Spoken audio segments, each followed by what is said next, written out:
मुझे लगता है कि कोई बायस मीडिया, यानी आप नहीं लेकिन थोड़ी बार जो जिसके हम गोदी मीडिया कहते हैं या सोशल मीडिया हो, इसी पे ये विवाद है। नहीं तो महाराष्ट्र में कहीं पे भी हिंदी मराठी वाद नहीं है। वाद जो था, विवाद जो था, तो वो इसी पे था कि पहली की कक्षा के विद्यार्थियों पे 3 भाषाएं क्यों सकती हो, क्यों तीसरी भाषा हिंदी हो, इसी पे विवाद था। अगर सक्ति ना हो तो कोई विवाद ही नहीं, क्योंकि आज भी अगर आप देखें तो मैं भी हिंदी बोल रहा हूँ, आप भी बोल रहे हैं। लेकिन महाराष्ट्र में बहुत सारी भाषाएं बोली जाती है। हमारे राज्य में हम अपनी मातृभाषा का अपमान नहीं सहन करेंगे।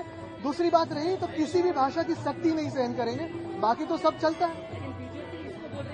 देखिए, बीजेपी के मन में महाराष्ट्र के खिलाफ बहुत सारा जहर है और इसलिए तो वो बोल रही है। आज तो भाजपा ने महाराष्ट्र की तुलना साफ तौर पे पहलगाम के आतंकवादियों से की है। जिस आतंकवादियों को भाजपा ना पकड़ सकी, जिस आतंकवादियों को ना भाजपा रोक सकी, पहलगाम के बाद आज 3 महीने हुए, लेकिन वो आतंकवादी कहाँ गए, पाकिस्तान भाग गए या भाजपा में गए, ये किसी को पता नहीं है। लेकिन उनकी तुलना महाराष्ट्र के साथ करना, यानी भाजपा के मन में महाराष्ट्र के बारे में कितना पाप है, कितना द्वेष है, कितना जहर है, ये सामने आता है। घटना है कि शायद मुझे लगता है कि कोई बायस मीडिया, यानी आप नहीं लेकिन थोड़ी बार जो जिसके हम गोदी मीडिया कहते हैं या सोशल मीडिया हो, इसी पे ये विवाद है। नहीं तो महाराष्ट्र में कहीं पे भी हिंदी मराठी वाद नहीं है।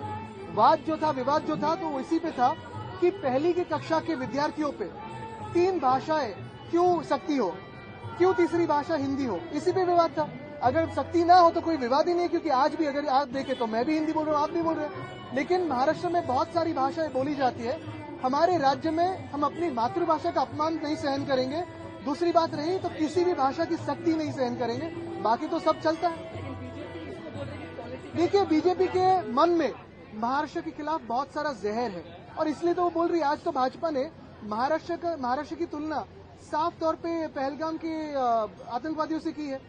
जिस आतंकवादियों को भाजपा ना पकड़ सकी, जिस आतंकवादियों को ना भाजपा रोक सकी, पहलगाम के बाद आज 3 महीने हुए, लेकिन वो आतंकवादी कहाँ गए, पाकिस्तान भाग गए या भाजपा में गए, ये किसी को पता नहीं है।